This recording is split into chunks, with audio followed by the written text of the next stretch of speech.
change a heavy load. I'm not living in a dream.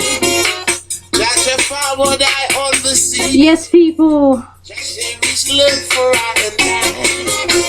Truth and mercy, we must get back. And who they are need in my life. The great sounds, the great vibes. Of course, of Earl 16. And we have him live and direct on the phone. We're going to be speaking to him and of course asking him all the different questions we need to ask this great artist. Big shout out to everybody who's been sending lots of love, lots of blessings. Okay, it's greatly appreciated. You're locked into the Big Bud station with yours truly, DJ Kat the Kat-a-lyst. So of course, Earl 16, you there? Yeah man, I'm there, man. Every time. I hear that. So you know what? Loads of people love that tune, Can't Conquer, and it's one of my favourite tunes. So that's why I had to start with that. So you know what? I've got to ask you, tell us about that tune. Now, I see that tune now was come to, I was in Holland. Okay. I went to Amsterdam, you know, like normally, you know, went to do like some shows and things like some, you know, traveling all the time, you know, while I was up on the road. So yeah. I went to this Belgian dance. This Belgian had a dance, King Charlotte had a dance. I hear that. You know, and man, I went to the dance and it was like thunder, man. The sound wicked, you know. Wow. So I said, whoa. So, you know, I kind of asked him if I could do a little thing on the mic. So I was like, you know, dropping a little vibe on thing. Okay. And straight away say, we're at 16, but you know, because, you know, I'm going to drop some on the studio one thing, you understand? Yeah, I hear that. And he loved it. I'm saying, yeah. So, you know, when I came back to England now, and linked me and said, 16, will I like to voice that tune for me and thing, man. You know, so I said, yeah, man, no problem. So he built the rhythm with a virgin name, you know, a youth from Holland as well. One of him, you them around him studio and thing, you know. Yeah. And then so I said, all right, you know what, Mr. 16, you know what, I'm going to keep on dancing with you. And then what, when you come, you voice the tune for me. Wow. You know what I mean? So, yeah, that's mad. I went back to do the dance and then, you know, I voiced the tune. And it was wicked, man, wicked. That tune right now, sometimes you find some people coming from Trinidad, people from all over the world, like 16, one more to double it for that tune. It's a heavy tune. It's a heavy tune. You know, it's a conquering, you know, like I think so. Yeah. It was a good vibe, you know. For real, I hear that. You know what, L16? I'm not gonna lie, I've been listening to you for time. Like from when I was. Yeah, well, I remember you, man. I'm 29 now, but I've been listening. Man, you used to follow. Huh? You used to follow us all around, man, on sound systems. No. I remember seeing you in the dance them all the time. Yeah. You know? Had to because and you know what, that song, that's why I played it, Can't Conquer, was kind of my introduction to you as like actually delving into your tunes, getting to know who you were as an artist.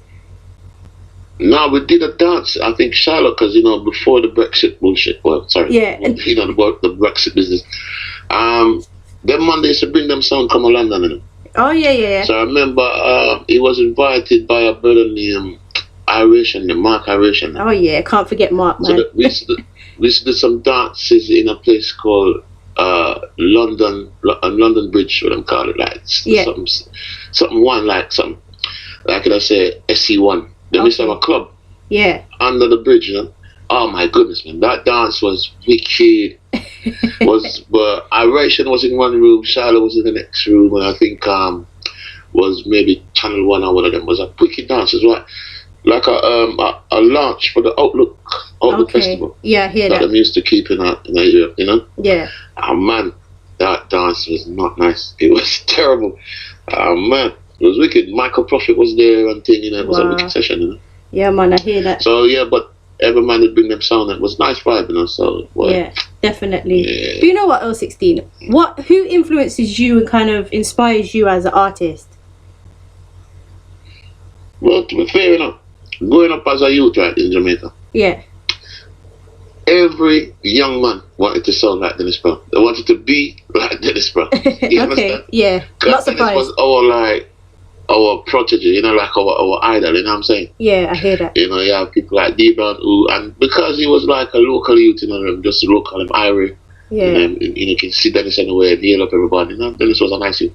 So I used to kind of try and sing like Dennis. Okay. And then, more kind of like, I'll tell you, what a more unique voice, Yeah, for real. I'll tell you, that voice like wicked. Yeah. And things so.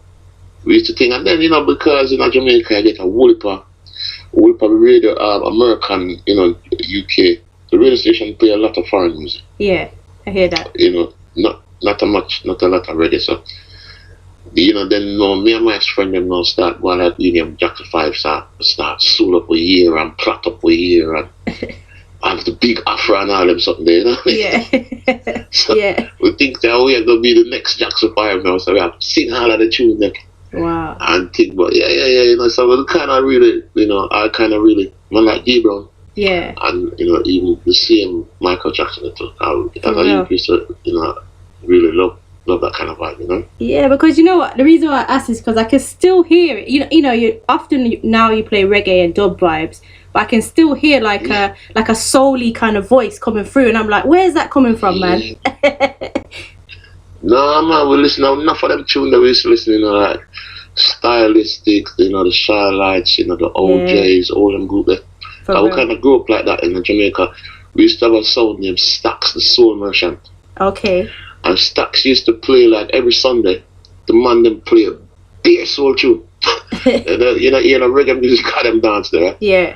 And it was always like a ram, you go to check a girl or something, and the girls come up and things.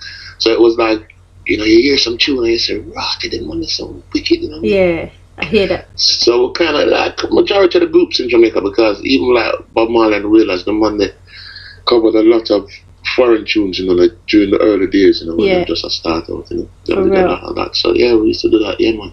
I hear that. And tell us about kind of your first track. Is it Hey Baby, your first track that you did? No. Hey Baby was a track I did. That's a good tune. That's a great tune. I did that with a group actually. Okay. Called the Flaming Phonics. Yeah. That was a group that we had. Was growing up. All of like go school together. We were practicing behind the school and all that foolishness. So that tune, but my first tune was a tune I did on my own. It was a tune called Lego for that. Okay. Lego Girl. So Lego Girl is called Lego Girl. Okay. Don't be a Lego Girl. So. That was Freddie McGregor to bring me on the studio, kind of like my voice when I was 16. I introduced it to a producer, man. Yeah. From time I'm about 15, I said, wow. I say yes, something, and yeah. So that was my first record that came out, and I tuned named Lego Girl. Wow. I'm always interested as well. When an artist puts out their first tune or records their first tune, what was that feeling like? Yeah. Man, it was it was great because when you see like you see like you hear recording on the record shop, yeah, and thing, and you hear back your voice and them thing, then people are like, yeah, let me get a copy of that. I'm like, wow, this tune that's so good for real, and because I took it to my parents' house and them say, Earl, why you follow up this music business? Why you not go to school? I'm saying, look, see my record here. And then put it up and then something, and them say, oh, my mother said, okay, that's all right, that's not too bad, but go back to school. So, I like that. You know what I mean? But it was nice, because them time that we young and thing. Yeah. It was a nice feeling. My virgin them said, boy, Earl, you record on the radio. All right. So wow. Wow. It was cool, man. And you've met some great people as well, from the likes of Boris Gardner, Scratch. What was that kind of experience like? Well, the thing about them time, in Jamaica. Yeah. Like, because I left Jamaica in about, 90s. Okay. Early 90s. Well, during the 70s, there was, like, so much, like, studios, producers coming out of the woodwork. You had man like Augustus Pablo, you had, Tubbies, Channel 1 and all them studios. So, I used to kind of like, after school or whatever, we just walk around the studio them and, because you see all the artists them, you understand? All the man them sit down playing dominoes or them or do something. And I said, right, it's a diamond is the man. I said, blow, so can do that, you know what I mean? Yeah. It was very, like inquisitive. Yeah. Like that. So after a while now, when I started to actually sing with a band called Boris Gardner when I was about 16. Okay. So I started working with Boris now and, traveling with him and touring and, doing a lot of shows with big youth. A lot of different artists used to perform with us, Okay. So him started playing for Scratch. Scratch asked him to come do some rhythm for him. Yeah. Mr. Boris, I want to come with you. Let me help you carry a bass. Yeah. If you need any help, I will run to the shop. I like that. Yeah, I like that. So, when we went to Scratch, I'm like, routed the man of a student in the back of my yard and paint up here, red bean and whole thing. Yeah. But the sound that was coming out of that place was phenomenal, Yeah. And I was just going there every day now. I was like, you know what, this is my studio for a while. I was just, as soon as we leave me out, I'm going straight on a Scratch. Yeah. You know what I mean? I think so. It was a really nice one, especially I got to do a tune with him. I got to voice cut the tune in the studio, Nice. And that was a good thing because I did a tune called Freedom. Yeah. Give black people freedom. So I did that tune for Scratch, and then I did a next one called Cheating. Okay. Yeah. And up to this day, them tune there's like people still, request them all the time. People still, them still are going. So yeah, man, it was a great move. It was a great thing for us because like I said, in Jamaica at the time there was a lot of very prominent producers and studios, pressing plants, the whole thing are going. You understand? Yeah, I hear that. Yeah, but nowadays it just get we just kind of get relaxed. Enough of the man and pass out, you see. Yeah, for real. And you know what? It's incredible. Lots of listeners are locked into to listen to you, and they're asking what was Scratch like, because obviously we see him as a very kind of I don't know, eccentric character, I suppose. But what was he like as a person? Yeah, very weird. Oh man, Scratch was a lovely man. Yeah. Scratch, when I met him, when I was with him, he was a big family man. Family was his thing. He had to mute them. Because like I said, the studio was at the back of the house. Yeah. But every so often, he would go in and check on the youth them when they come from school and things like that. He would leave the studio, go in, cook, make sure the youth them are alright and everything, because he had my son named Omar Perry right now. Yeah. Live in Belgium. Okay.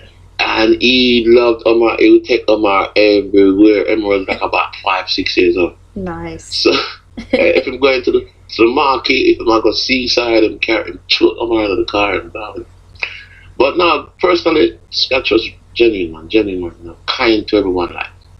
He's a man who give you money if you see him and say, boy, Scratch, big your thing, Yeah. I'm going to ask you, what you going to do with it? You know what I mean? I hear that. So he was very kind and that, but after a while, it kind of get sticky on him in the car. Yeah. It would kind of get too big for the era, you know what I mean? So like thousands of people would turn up and gate and all kind of foolishness. The man can't sleep in peace and something. Yeah. So yeah. I hear that. Because he would get big off and put out certain tune. Yeah. He had an album called Party Time. Yeah. With the headtones. Yeah. And man, that album was phenomenal. And in Jamaica, every song was playing that. You know what I mean? Yeah. And Scratch just get too big. He got too big for himself. He became the super ape.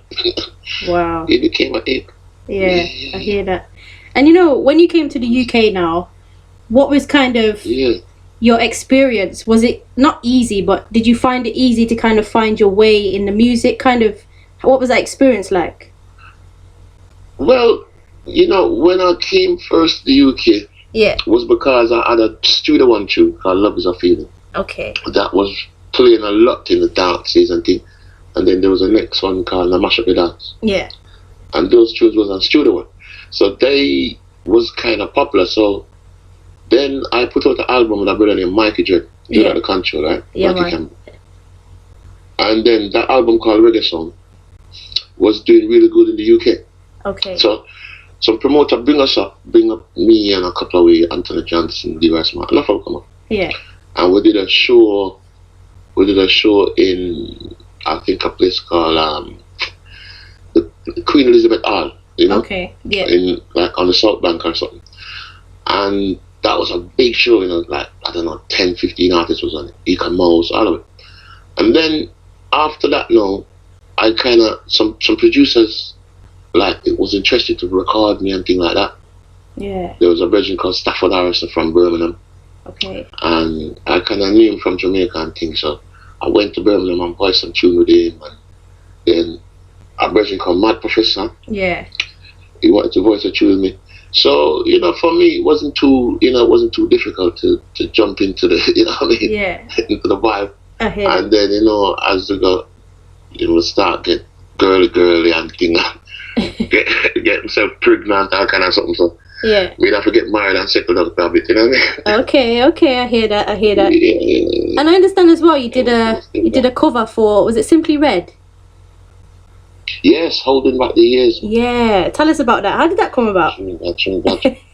Now, to be fair, that tune was a tune that I never even knew about that tune. Oh, right? okay. I was in Jamaica. My brother is a youth, used to work at the airport, right? Yeah. Richard. So Richard is a man where always listening to the radio in him car and thing. So one day I'm going out the house and I'm saying, yo, Earl, you see that tune there? Why you lick back that tune there in a reggae? It suit your voice.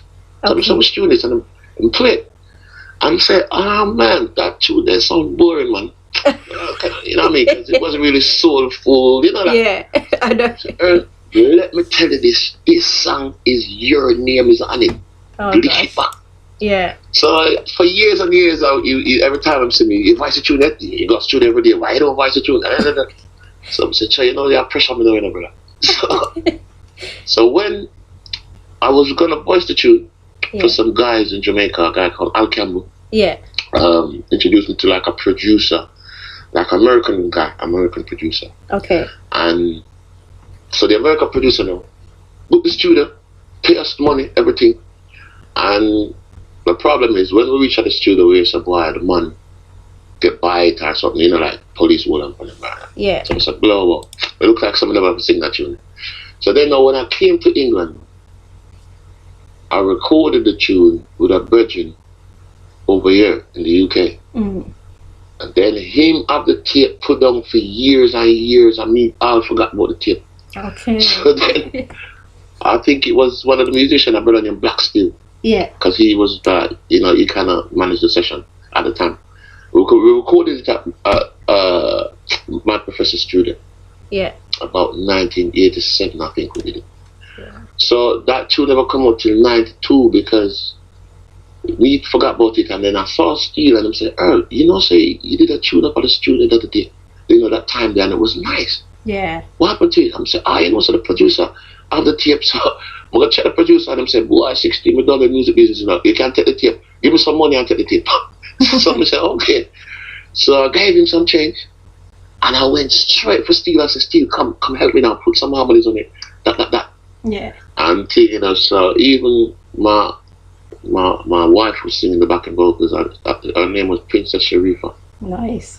At the time, and so that tune, you know, and by the time I get through and I'm saying, you know what, I'm gonna press this tune. So that's like one of my first production for myself, you know, like, because I did it my own self, you know, in the UK, you know, when get the pressing, all that. And Jetstar said, Earl 16, I'm taking the whole 500 copies from you right now. So, but Mr. P, but when I got the next shop, then him said, just give me this and go and go press some more. Because I was like, right. So it was like, that tune sound love. Wow. And funny enough, as I said that, you know, Kat, today a brother called me from Canada and said, Earl, I want you to do a dub play of Holding Back the Years in a killing style. I said, bro, you can't. The tune is not for killing, man. Because I love the tune. He said, no, I love the tune, but I want you to do it for killer sound. I said, oh, crap. So I don't know how that's going to work, but I'm going to try things. Okay. That's put you to your homework, isn't it? Yeah. I know, man. I'm going to have to write a whole new Bible about that. And then you can't be king. You've worked with Dreadzone as well, which is kind of like an electric kind of reggae band vibe, from what I can hear from them. Yeah, they're kind of like a techno-y underground, you know, like, I've been working with them for years, you know, like, for a long time, since, you know, the whole drum and bass scene was really popular. Yeah. And, you know, like UK underground music. So, initially, I was working with a band before called Left Field. Okay. And then, also, Left Field was like one of the big bands in the 90s, you know, like, had like a lot of underground music kind of thing. Yeah. And them know, so them, they, you know, like, they kind of look more like, they don't really have a lot of singers in the band. They're more like a dub band, you know, like dub kind of stuff. Okay, but with Left Field, with Dread Zone now, they kind of wanted a singer, you know what I mean, and thing. And so I did, the first tune I did with them was a tune called Zion Youth. Okay. You know? Yeah. And then that tune kind of went a little way, and, you know, it was nice, and the album went good. So then we started touring, and oh crap, man, too much shows, man. Glastonbury, the whole thing. It was really nice. Yeah. Funny enough, we're still touring. We have a autumn, we call it like a spring tour coming up now. So nice. I like the sound of that. Yeah. So, yeah. For real. And you know, you've probably toured everywhere possible that I can possibly say. But is there a standout show for you that you think, wow, this is the moment? Well, there's a few because, like, one of my first experience was at Glastonbury. Okay. We played Glastonbury like about on a stage called the Pyramid Stage, right? Yeah. So it's like one of the main stages, not the main stage, but it's a big stage. Yeah. And we played like 11 o'clock in the morning. Nice. And I'm thinking to myself, but everybody in them tent, them time of morning, man. Nobody now go, you know what I mean? Nobody come take in me on the stage. Man, I see people coming out of them places all over some bush with them toothbrush and them hand. I said, what's going on this stage? Next thing I know, nearly 10,000 people. I was like, oh my God. Wow. It was crazy.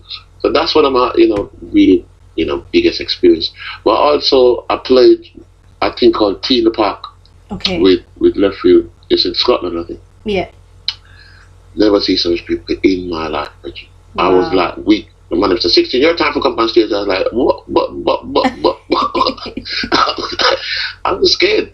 No, but it was crazy. But yeah. You know, them thing that after a while, and it's like, we'll give thanks to, you know. For real. Definitely. Our listeners asking, why are you called Earl 16? Well, that's because I started working with these guys called Boris Gardner when I was 16. Okay. And they always used to punch me up and say, oh, how come you're 16 and you're going like you're a big man? So I said, because, you know, so the thing about Jamaica, right, you have to grow up fast and quick. Yeah. Because guys will take the piss out, you know what I mean? Yeah, I hear that. And think, you know, man will, you know, try to beat you, you know, chase you, take away your little money and your lunch money and all that thing, you know? Yeah.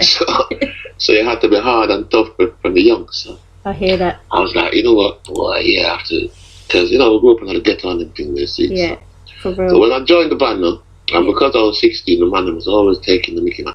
16, boy, if you behave yourself, he's like, look at you. You're still 16. Yeah. Like, why like you're a big man? So, I was like, as a matter of fact, we're calling 16 from now. I said, no, please. Yeah, I hear so that. I end up that, I think, you know, they started putting it on my record, all that. Like, scratch said 16.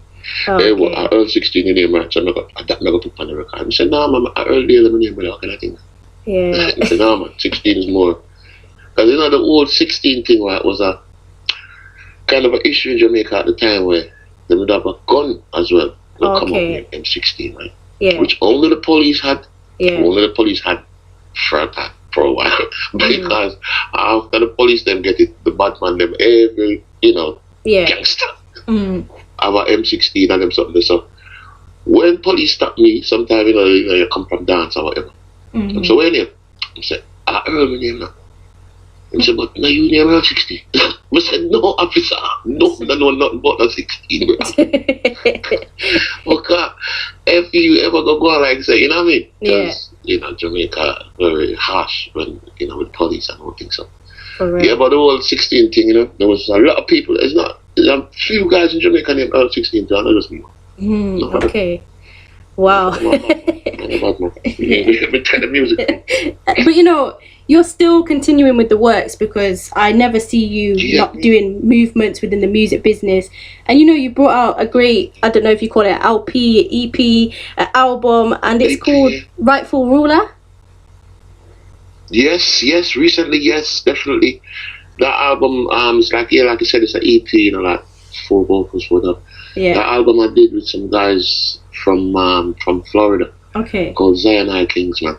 And I'm telling you, the production is so unique, you know, the production, because musicians were some guys who was playing for Akibaka. Yeah. Akibaka or something like that. Akibaka. Yeah. You know, Midnight, you know, the band called Midnight. So yeah, wicked artist. they had some really wicked artists, man, and the band, you know, so I was really happy to do that project, you know, and, you know, they're also doing a project with Liquoroy as well. Yeah. You know, from the UK. They have some nice things going, man. But right now the album is doing really good, you know. Yeah. It's doing really nice.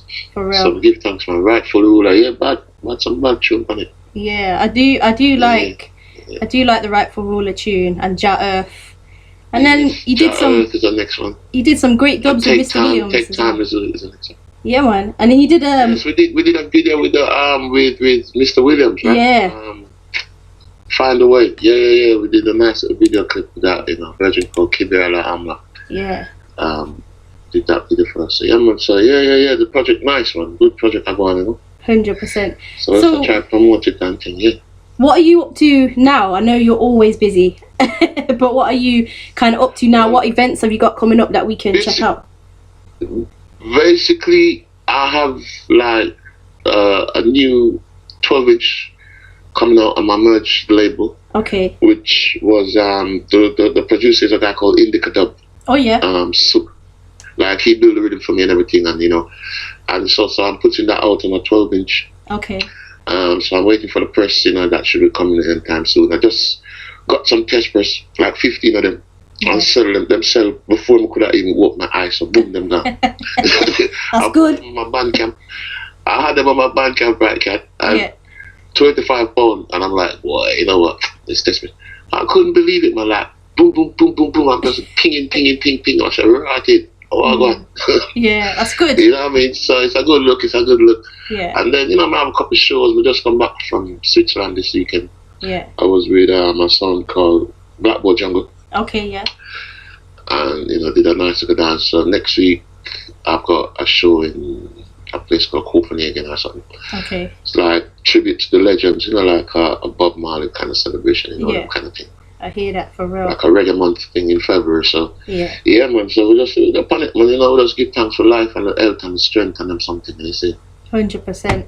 And you know what, Earl16? I can't have you on here and not ask you to sing a little something. Would you be up for that? Oh crap! Oh come on, Kat. You're a bad girl. It's a vital quality. Yeah. Anything you're feeling. So what's the name of? Yeah. Okay. I'll say something like. Holding back the years I've had so long. Holding back the years, yeah. Listen to the fear it's called.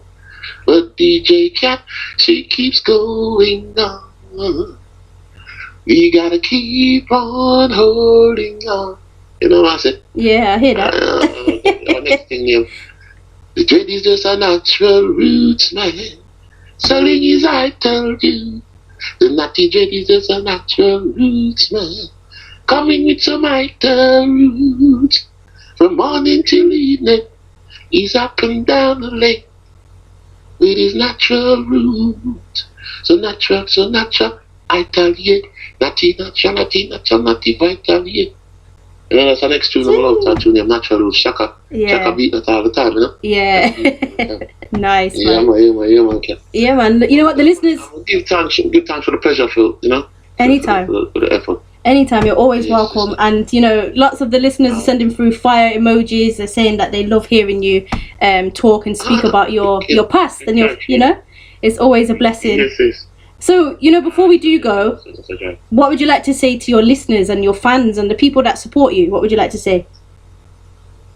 Oh man, I just want to say give thanks for the love and the strength and the support. Yeah. And we just have to just go out, keep, like I said, we have to keep all on because there's a big struggle right now, for each and every one still going through, them time, because we're going through some serious times. Yeah. The earth, we call I don't know, global warming or whatever. So we just wish, the best for each and every one and just go on all on strong to Jah, keep Jah in your mind and your thoughts every time you see it. So. Definitely. So I think big up each and every one still. Yeah, man. Man. More love. You know what, Earl16, I can't wait to meet you in person. I say, man. Huh? A long time I don't see you, See, I know you got a group, right? You do a DJ thing with sisters or something like that. Yeah, so I DJ on my own, but also amazing. we've got sisters in dub as well. 3 sisters all together. Dub, excellent. And we do like obviously dub. That's right. Yeah, nice vibe. Yes, right. That's right. You guys play out a lot and thing, right? Yeah, we're getting there. We're getting there. Quite a few different bookings and stuff, but it would be great. Maybe you could join us one time.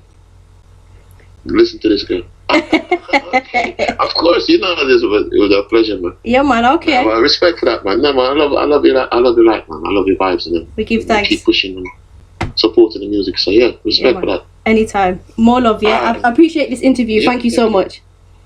Thank you so much, sister. All right, more love. Care. Bless up, bless.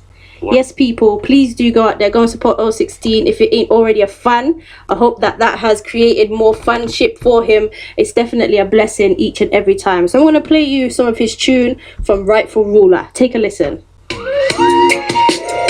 hold on steady. Tell me if you're ready.